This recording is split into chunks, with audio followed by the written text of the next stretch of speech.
We could do anything. But what you gonna do for it? How you gonna move for it? What you gonna be? Welcome to A-Train Bets. I'm the A-Train, and I make bets. And today we had a good question that came up on the live stream around using a sharp book that is a market outlier, and is that appropriate or not? And so this is a great example because ultimately in what we're doing with positive EV betting, we are trying to assess a market and understand what is the market truth behind all these numbers that we're looking at. And in doing so, do we see outliers that are worth placing bets at, right? And so if we see an outlier that's far enough of an outlier that mathematically it overcomes the house advantage in those sports books, we want to make that play because there's a profit baked into that, right? And so it means that we're getting paid more than what the true market odds of that event occurring are. So that's exactly what we want to do. We want to find those opportunities where the actual event happens more frequently than the prices would imply.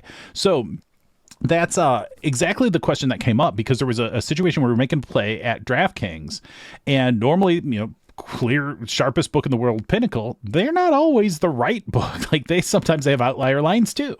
And this was a situation where the Pinnacle book was an outlier line, and the question reasonably came up, do you really want to be using that as a point of truth when they're clearly the market outlier? So watch this clip from this morning's show and you'll see what my response was, and then we'll come back and we'll talk a little bit more about it. Fair question, right? Jason asks, even though Pinnacle's a clear outlier, you trust that over the others? Yeah, because it's Pinnacle. Yes. So I do, especially because I'm also pulling in average odds, which are the heavier weighted odds in this case, because we have a 36. So I'm looking at a market average. Certainly Pinnacle's influencing that market average, but it's mitigated across all the books. And it's heavier weighted, in fact, than the other book. Then on top of that, I'm discounting it from the recommended wager to 172, which got further limited to 40 something. So I'm appropriately, because there's a high degree of uncertainty, and that's what I totally agree with you on, Jason, super high degree of uncertainty on this bet. But the money machine allows me to quickly calibrate to that uncertainty and adjust my bet size accordingly. It's a big risk, good return per that risk. So that's a great question. But because I'm now using market odds religiously, I don't really care if Pinnacle's the outlier. I'll add it because I know it's a sharp book. But when it has a higher width like it did in this circumstance, then I'm fine with it just being added at like 0.5% or whatever. So hopefully that was a worthwhile exercise of seeing, okay, this is what happens as we're in the midst of finding bets, looking at bets. And one of the key things that we've been doing more lately is that we're saying, hey, there are sharp books in the market, but the market's also usually got something to tell us as well.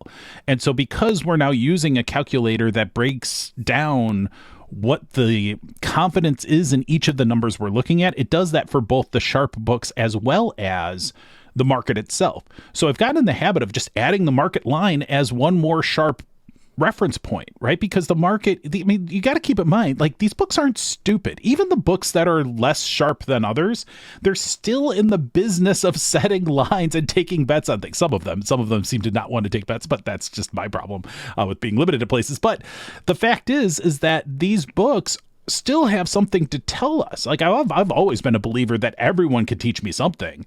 Just like that, every book can tell me something about what that market should be, right? So if we bring in market averages and then we also bring in sharper books and we overweight them, this is exactly what OddsJam does with its own algorithm.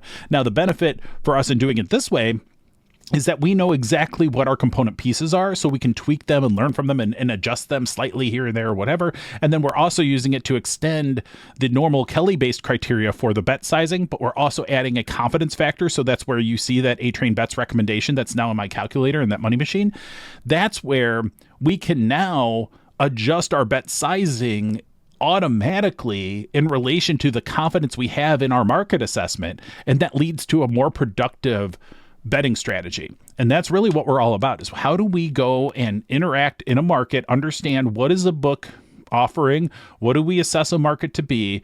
The art of what we're doing here is assessing markets. And so why would you ignore most of the market and just use the sharp books. Will that help you? I mean, the sharp books alone are probably decent, but why not bring in more information and then treat it appropriately? That's what data analytics is all about. That's what we're doing strategically in how we're betting as sharp sports bettors, as sharp positive EV sports bettors. We are looking at pricing. We're looking at market assessments. This is a lot more like stock trading than it is about gossiping on sports and what do we think is going to happen today. Like, don't fall for all that nonsense. You know what? The market, there's plenty of people who love thinking about sports, love betting on sports based on trying to outthink a market of everybody else. Is that really the game you want to be in? Like, where you have to be smarter than everybody else combined?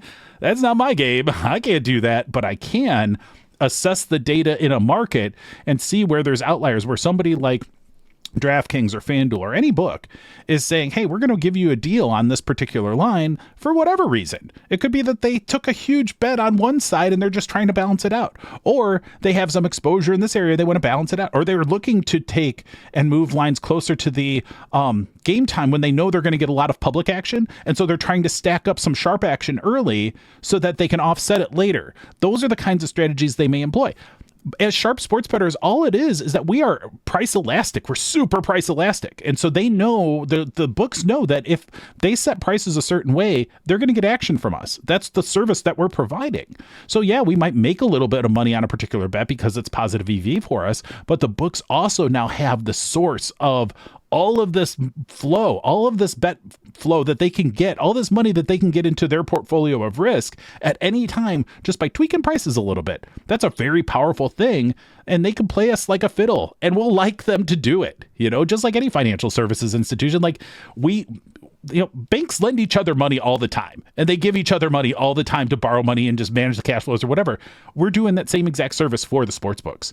And so this is an example where, yeah, Pinnacle's an outlier line, but they still have something to teach us. The market also can teach us, and we can find positive plays even at books that are sharp sometimes. And so that's the other thing. It wasn't this example, but that's the other thing, is that Pinnacle has opportunities for us to make plays as well. If you can bet at Pinnacle, if you have an account at Pinnacle, you're in a place that allows Pinnacle, then you can go bet at Pinnacle from time to time. There's plenty of times when we're looking at Pinnacle lines all day long. There's plenty of times where we're like, oh, I'd go bet at Pinnacle here. Well, that's fine. It doesn't mean that you don't want to use them as a reference anymore. Like, that's the thing. Use everybody, learn from everybody, focus in that strategy so that you can get to a decision point quickly. The beauty of sports betting is it's very simple. You have two decisions to make. One, the first decision, am I going to make a bet or not? Second decision, if I am going to make a bet, how much is it? That's it. That's the entire matrix of all the decisions. Everything comes in to that point. And once we get to that answer, we make the play or not, we move on. So everything that you want to do as a sharp sports bettor is about getting to that decision quickly and accurately, making the play, and then moving on to the next one, because your time is valuable. You don't want to sit there and stew over a book, over a single bet for 5 minutes. No way.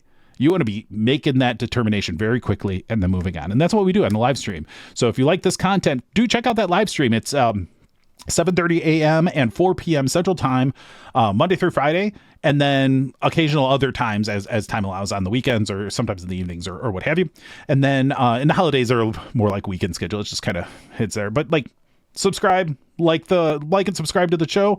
And if you do want to move forward and you want to use that money machine that I have on a bunch of my streams or all of my streams and then a bunch of other videos, you can get that for free.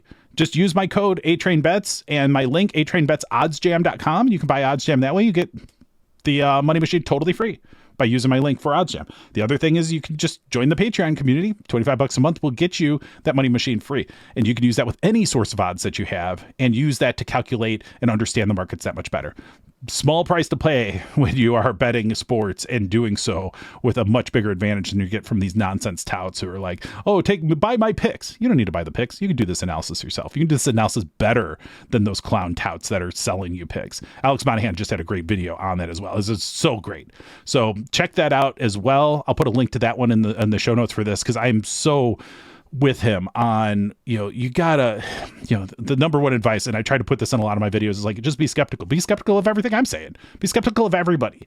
Don't buy into hype, buy into results, and see who's being really transparent about everything they're doing. I put all of my picks on Pickit for a reason, so that you can see all the bets I make. Winners, losers, everything. I report them every day on Twitter. Win, loss, everything. Is your tout doing that? Is your tout showing you how much they're betting on all of their bets? No. So, you've got to be skeptical, but my goal here is to be as transparent and as helpful as I can be. So please like and subscribe. Please help support the show, and good luck betting. Bets of luck, everybody. We'll see you on the next one. What you gonna do for